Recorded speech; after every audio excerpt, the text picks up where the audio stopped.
Did you know that many standard entry door locks actually offer very little security?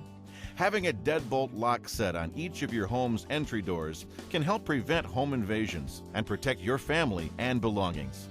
In the next few minutes, we'll show you how to install a deadbolt lock set on a wood entry door. But before we do, let's take a look at some deadbolt basics, so you can choose a model that's right for your home. Deadbolt locks are either single-cylinder or double-cylinder. A single-cylinder deadbolt opens and locks with a key from the outside and with a knob or lever from the inside. A double-cylinder deadbolt requires a key both inside and outside.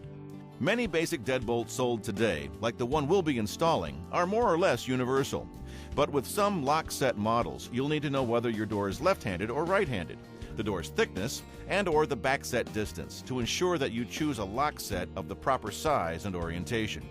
To determine whether your entry door is left or right-handed, stand outside the door facing it and observe what side the hinges are on. If the hinges are on the right, it's a right-handed door. If they're on the left, it's a left-handed door. As for thickness, most doors are either 1 3/8 or 1 3/4 inches thick, but some are 2 1/4.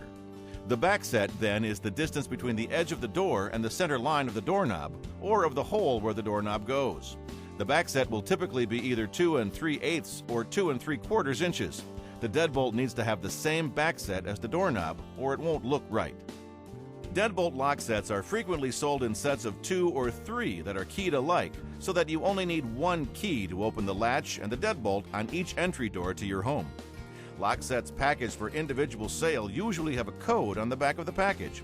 The locks are keyed alike on packages having identical codes.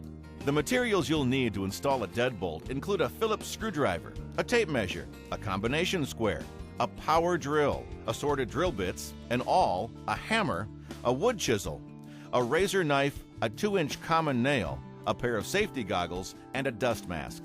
In addition, you'll need a hole saw of the proper diameter to drill a hole through the face of the door for the lock cylinder. This hole is known as the face bore, and it's usually 2 1/8 inches in diameter. But check the lock set package to make certain, because sometimes the measurement is a bit different. You'll also need either a hole saw or a spade bit to drill a hole into the door for the bolt to fit into. This hole is called the edge bore, and it's usually 1 inch in diameter. But again, check the package to confirm. You may want to look for a lock installation kit like this one, containing the proper hole saw and spade bit sizes for most installations. The deadbolt we're going to install is a typical single-cylinder model. We'll be installing it in this wood door, which doesn't currently have a deadbolt, and we'll be replacing the doorknob. In most situations, you'll already have the doorknob hole cut and the strike plate installed in the jamb for the doorknob. While this overview covers a typical installation project, keep in mind that different lock set models may require slightly different tools or methods. For best results, follow the manufacturer's instructions. The first step in the project is to remove the old doorknob. Unscrew the 2 screws that hold the knob in place and pull the 2 halves of the knob apart.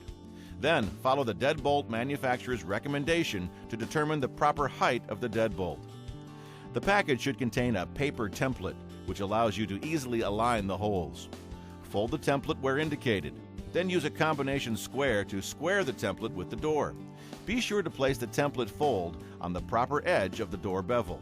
Typically, it goes on the low edge of the bevel. Once the template is in place, mark the centers of the face bore and edge bore holes on the door.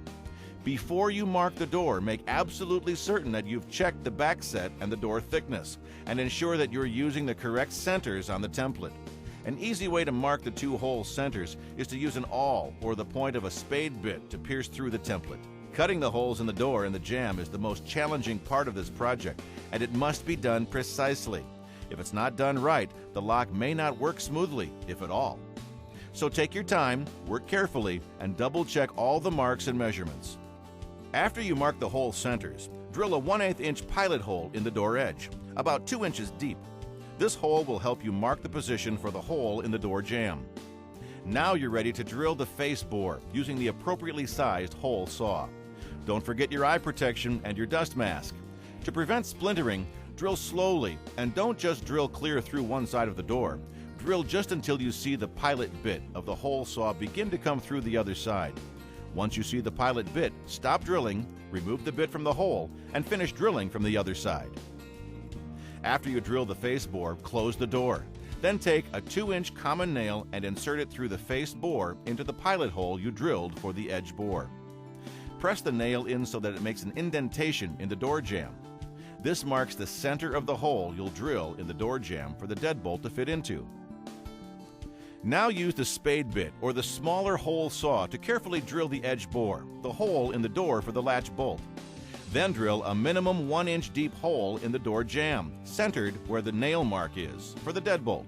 If the deadbolt extends more than 1 inch into the jamb, you'll need to deepen the hole accordingly. It's very important to drill these holes straight into the edge of the door and the jamb, at a 90-degree angle to the face bore. The holes must be straight for the lock to work properly. If your deadbolt has an adjustable back set, adjust it if necessary, following the manufacturer's instructions.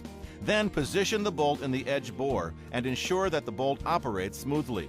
If it doesn't, adjust the hole.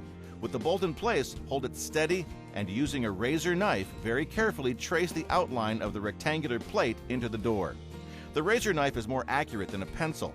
When you finish tracing, remove the bolt from the door and chisel out a mortise for the plate. The outer surface of the plate needs to be perfectly flush with the door, so don't try to rush through this. Once you've chiseled the mortise, put the bolt back in place and install it by drilling pilot holes and driving in the screws. Then center the deadbolt strike plate over the hole you drilled in the door jamb.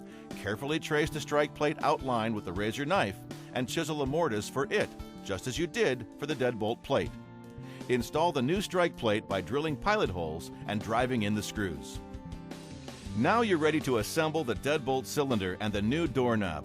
Replace the strike plate for the door latch if necessary and test the latch to ensure that the existing hole is wide and deep enough. If you've taken your time and worked carefully, the door should lock securely and the deadbolt and latch mechanisms should operate smoothly. If the door feels a little loose when it's locked, check the strike plate. Most strike plates have an adjustable tab that you can bend in or out to eliminate minor looseness. Installing a deadbolt lock set on each entry door to your home is a great way to enhance security and help protect yourself and your family. If you're looking for a new deadbolt or project supplies, just ask one of our employees. We'll be happy to help.